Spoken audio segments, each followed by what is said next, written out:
Nazereth in Pennsylvania staged the penultimate round of the IndyCar Championship. But it was arrivederci Mario, this to be his last race at Nazereth, where he's lived for 39 years. Nigel has fond memories of Nazereth too. He clinched the title here last year and was in good form in qualifying on the 1 mile oval.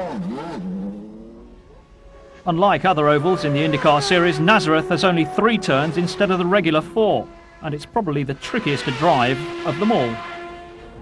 But Nigel mastered it. He beat the previous lap record by 0.3 of a second.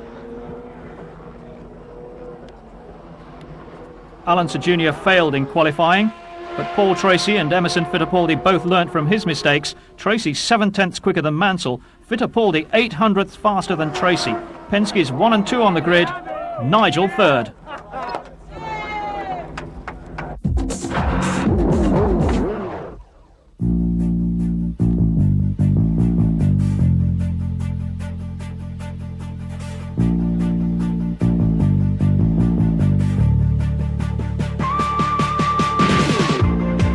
Middle of race weekend at Nazereth, the drivers take time out for a fun event, the 8th annual Bosch Sparkplug Grand Prix. Most of the drivers began their racing careers in karts, but usually with a little more power than these. The trip back to their roots not always fully appreciated. Sometimes it's quicker to carry it. It's a relay race. IndyCar personnel teamed with the enemy, the media. Hostilities suspended, each driver does 2 laps and then hands over to his teammate. Staged on the pit lane and front straight, it's a chance for the press to prove a point to the drivers. They can do it and not just write about it. Drivers who lapped at 185 miles an hour the day before probably noticed the drop in speed. Oh, and the winner, Alan Jr., the man with the Midas touch, even in karts. In the race proper, the Penske's blasted away from the start, Nigel Mansell in pursuit. Opening laps of any race are always fraught. The 1 mile oval cluttered with traffic, each driver trying to force his way through the field. Like racing around Piccadilly Circus at 180 miles an hour.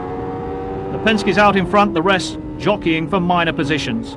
Then, problems for Nigel. 2 minutes, go 2 holes left. 2 holes left on the front swing. It's that bad. The pit stop caused a frustrating delay. A repeat victory on the circuit where he secured the title in '93 looking highly unlikely. Mario Andretti also suffering with a poorly handling car, and it resulted in him colliding with the wall. A nasty accident that could have had terrible results. Unthinkable for Mario to be injured in his last race at Nazereth.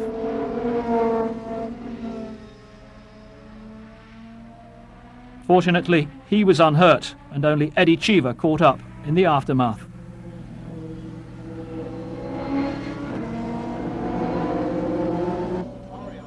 Okay, Mario's walking from the car, is okay. The car's terrible over. His car was oversteering like mine. Meanwhile, the Penskes were tearing round the oval, lapping everyone in sight. Paul Tracy ahead of Alan Jr. and Emerson Fittipaldi. But the problems got worse for Nigel Mansell. Jim, it's not right. There's something wrong, somewhere. Mario's car is the same. Retirement after 97 laps, the only option. A frustrating and disappointing race for Nigel and Newman Haas at Nazereth. Still, the Penskes thundered on, although one of the challengers crashed out. A mistake by Adrian Fernandez in the Reynard as he tried to pass Jacques Villeneuve, and Fernandez slammed the wall. Again, he was unhurt, and the rest of the field unaffected.